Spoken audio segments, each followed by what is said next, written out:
Okay, part 3. Thank you mga panyeros, titos, titas, kuyas, ates, mga insan. So welcome to the third and final part of my unboxing for today. Okay, so just a quick recap for the Travis Scott shoes. Yung unang tanong ko for you to qualify is 1. Can you guess when my exact birthday is? Okay. Second question for the AE86 Dunk. My second question for you to qualify is what size of shoes do I wear? What is my shoe size? It can be European answer, Europe size, or US size para mas madali. Okay? You can write both. Okay? Pero kailangan magkatapat, magkapareho. Hindi para nanguhula kayo ng dalawang sizes. Okay? So, if you want to write the Euro size, it's fine with me. If you want to write the US size, fine by me. Okay. So, those are the two questions. Now, the third and final question that you will need to answer, okay, will come after I unbox this shoe. Okay. Now, as you can see, the final box shows 3 stripes.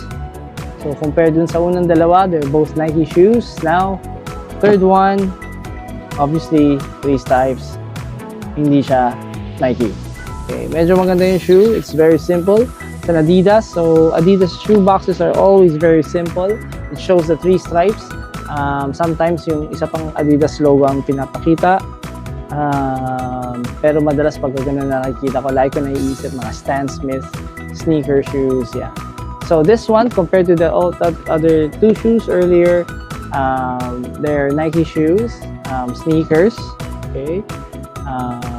This one, Adidas, pero pang basketball, okay. So I haven't really trial run this. Recently, when I was playing basketball, I use Adidas shoes na. So my last shoe that I used to play with is the AE1. So Anthony Edwards one. Actually maganda. Maganda na ang grip ng Adidas ngayon, and yung grip niya sa paa mo din, sobrang ganda. Para lang din siyang airsoft. The last Adidas shoes that I had was yung sapatos pa ni Kobe Bryant. So yung ginamit niya nung All-Star Weekend na nag-slam dunk champion siya. So yung ginamit ni Kobe is purple, yun yung ginamit niya pang slam dunk champion. Pero on that year, 3 ang colorway nun. Purple, white, and black. Talagang Laker colors. So yung black hindi ko nakita ang ginamit niya yun, pero yung white is for the home and then the purple is for the away. So and the All-Star Weekend. So yun yung maganda din. I don't recall Kobe wearing the black ones pero meron siyang black na variant. So pero ang binili ko, ang last na Adidas sa shoes ko is white nun. Okay? After that, puro Nike na yung sapatos ko eh. So yeah, and when I saw the Anthony Edwards one this last season, sabi ko I just had to have it. Ang ganda-ganda talaga ng sapatos. And I have to admit, maganda siya. Maganda yung Adidas shoes niya. So, buhay pa siya. No, it's not here. It's nasa harap siya. So, maybe I will put up a video that shows all of my current shoes. Sayang eh. Maganda yung lumang collection ko, but because of the pandemic, medyo nasira yung iba. Nag-soul separation. So, yung iba, pinatry ko pa i-restore. So, yeah. Maganda yun. So, hopefully, I can get to compile a video for that. Okay, now, let's unbox this. So that para mabigay ko na sa inyo yung third qualifying question. Okay. Now, this Adidas shoe is very nice. I kind of like this shoe and I'm looking forward to using it to one of my basketball games maybe in a few weeks. But okay, for today, I will share it on how it looks like with you. Okay, in 3, 2, 1. Wala. So as you can see, the logo, letter H. Okay. So as you can already see, this is a James Harden Volume 8. na black and yellow, black and yellow, black and yellow, black and yellow. So, ang ganda-ganda nila kasi napaka-simple lang talaga. The design of the shoes is actually, yung mga sapatos talaga ng Adidas nowadays, napaka-simple at napakaganda.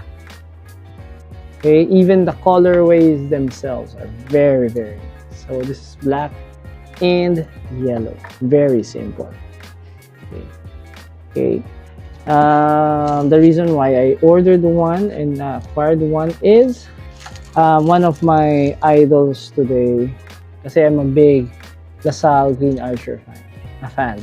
Okay, I've been a fan of LaSalle Green Archers ever since the start of their 4-peat. So yung unang taon, yung napanood ko pa yon ng live, yung Hail Mary shot na yon ni Dino Aldeguer sa ang kalaban nila UST at the time. UST was a defending champion. Tapos yun yung year na sila Dale Singson, sila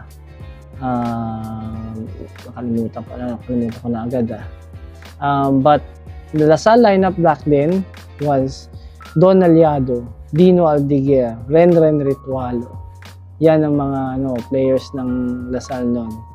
And LaSalle always came second for the past few years. Lagi silang hence the bansagan na LaSalle na bridesmaid. So napanood ko pa yon. So I've been a fan of LaSalle ever since then. Yung Hail Mary shot na yon that send the game into overtime. And then, nanalo ang LaSalle, and then that's the first of 4 straight championships. Rookie year, I believe, ni Renren Ritualo yun. Tapos ang MVP ng taon na yun is si Aliado, si Don Carlos Aliado. So, yeah. So, yan yung ever since na sunod-sunod na yan. Sila Mike Cortez, Mon Jose, shout out to Coach Mon. So, I met him sa Titan basketball noon. Tapos every time we talk about it, yes, those were really the glory days of LaSalle. And swerte naman na during yung time na nag-college ko noon. So during that college years, me and my brother, gusto namin yan. So ngayon, so I still follow LaSalle basketball.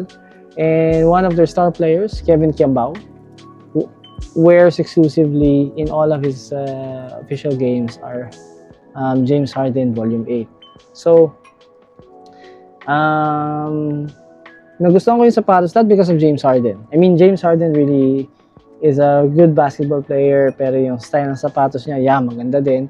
But this shoe got my attention because it was being worn by one of my favorite LaSalle players recently, and napakagalingan niya maglaro talaga. And let's just say because of that, ganda ng sapatos na yun. Maganda yung mga colorways, iba-iba yung colorways na ginagawa. And I have to admit, maganda ang mga colorways ng Adidas. Okay, even the Anthony Edwards one, maganda yung mga colorway niya. And compared to the past, yung mga sapatos nun kasi very simple nga lang. Ngayon, ang gaganda ng mga colorways. And if you have enough money and if you really save a lot and you really learn how to save and pag bibili kayo ng sapatos, you just kailangan yung timingan lang para mabili niyo yung pinakamagandang colorway. So most of the time yung iba binibili nila yung All-Star Weekend colorway. Ako naman, hindi naman ako masyado nag-aasam ng ganun, pero alam mo yun, I stick with the colors that I really like. Like for this one, kaya ako pinili yung black and yellow because these are Batman colors. Diba? Yung color talaga ni Batman. Yan, black and yellow. Plus, black does go with everything. Pero pag may panlalaro mo lang naman din kasi, mas gugustuhin ko na ang black because ako kasi mahilig ako sa malinis din na sapatos. So, pag nadumihan yan, talagang nilinisan nila. Pag puti, medyo mahirap maglinis. So, yeah. And chances are, syempre, when you play basketball, hindi mo maiwasan talaga matatapakan at matatapakan ka.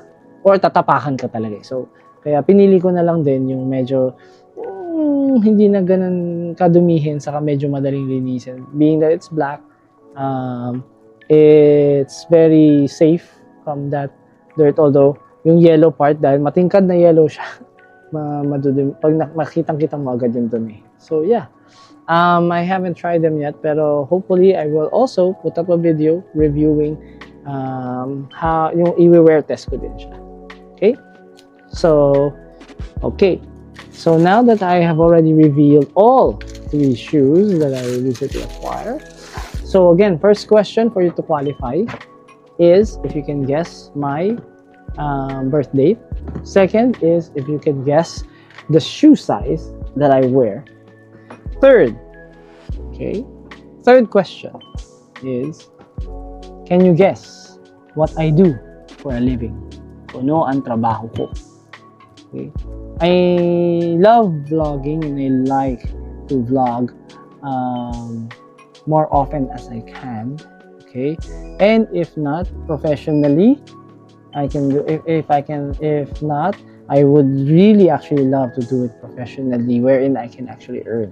Right now, hindi pa naman ako nag-earn sa mga ginagawa kong videos. But if I do, okay, that's not the question, that's not the answer to the question that I'm asking now. So, if you can guess what I do for a living, okay, then you would definitely qualify to receive one pair of rubber shoes from me.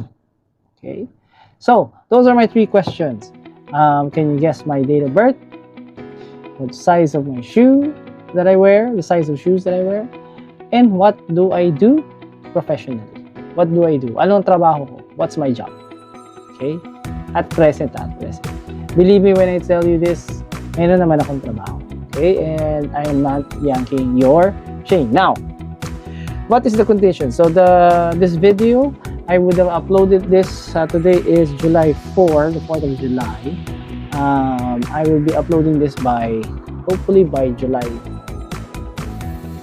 6. Okay? So once this is uploaded by July 6, my target of picking the winner would be on my birthday. So definitely you can remove July's 1, 2, 5, 1, 2, 3, 4, 5, 1, 2, 3, 4, and 5. So you can remove July's 1 to 5 as not my birthday. So all you need to do is just guess between 6 to 31. May 31 ba on July o 30? I think may July 31. Okay. So if you can guess when my birthday is between July 6 and July 31, definitely you can send the guess. But as added to the surprise, I will be picking the winner on my birthday, on my actual birthday. So I will make a video on my actual birthday picking the ones who has sent their answers, and if they do qualify for that, I will also post it. So I will show you na namimili ako. Makikita niyo muna yung names, nalagay ko sa bowl. And then once I get the answer of the person, I will message them directly. Okay? So that I can get the details for their shoe size and everything, their address, kung saan ko ipapadala yung sapatos, and if I can give it to them personally, I will do so. So I will do that, and hopefully you can join in as well. By the way, kahit sino pwedeng sumali. If you're joining for yourself, yes, no problem. But if you're joining because gusto niyo bigyan yung boyfriend niyo ng sapatos or yung girlfriend niyo ng sapatos, who knows? Malay mo, ang mapili ko pala, pairing shoes pala ang pamimigay ko. Pairing for boyfriend and girlfriend. Or boyfriend and boyfriend, girlfriend and girlfriend. Why not? Diba? I am also a Pride March supporter. Okay? And that love should be universal. Okay? Naniniwala naman din ako doon. Okay? So, if you have the time and chance to come by this video, believe me, this is legit. I will be giving away 1 pair of rubber shoes to that lucky person who will win. Okay, so let me shout out lang muna sa ibang sa ibang sponsors ko. So one is Tatak LC, Sir Charlie Lima, yan mga kasama ko sa basketball, yung Alas Basketball League here in the South. So Tatak LC, ayan, maganda yung business na yan. They actually provide good quality shoes. Shout out to Sir Charlie Lima. Shout out to sa mga barkada ko. Ayan, si Jefferson, Jason. Yo, what's up, bro? So, Jabroni. So, pwede ka sumali. Kaso, lugi. Alam mo yung mga details. So, pero one entry ka lang. Kasi malamang sigurado mahuhulaan mo lahat ng sagot dun sa mga tanong ko. Okay? What else? Sino ba mga shoutout sa mga panyeros ko. Kay National Hero, kay Coach, kay Sir Assistant Principal, so Stephen, Philip, Sir Rains, yan, mga panyeros ko. And to our panyeras, syempre si Miss Ja, Miss Andre, sino ka ba isa ang pangalan nun? Si joke lang. Siyempre, si TJ, saka si Miss Eliza. So, what's up sa aking mga co-workers and aking mga friends. Okay? Yung dalawa din doon. Actually, birthday din nila ngayong July. So, happy birthday to us. Let's see. Who else am I missing? Marami. Shout out to everybody who is supporting supporting my endeavor to vlog. So yeah, hello to all of you. So if you want me to shout out your name, inform everyone of your vlogging information, or kung gusto niyo i-promote ko din yung mga items niyo, please do so. And reach out to me. Okay lang. Bilisan niyo habang libre pa ako. Joke. Kasi pito kami mababayad sa akin. Pero alam mo yan. So, who knows, di ba? Okay, so again, that's a wrap for me. So again, thank you very much for taking the time to go through this video.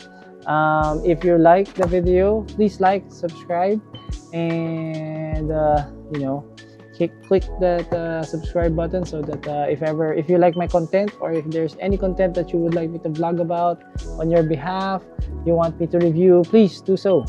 Inform me lang ako. I invite all kinds of critics and everything, so that I can improve on my craft.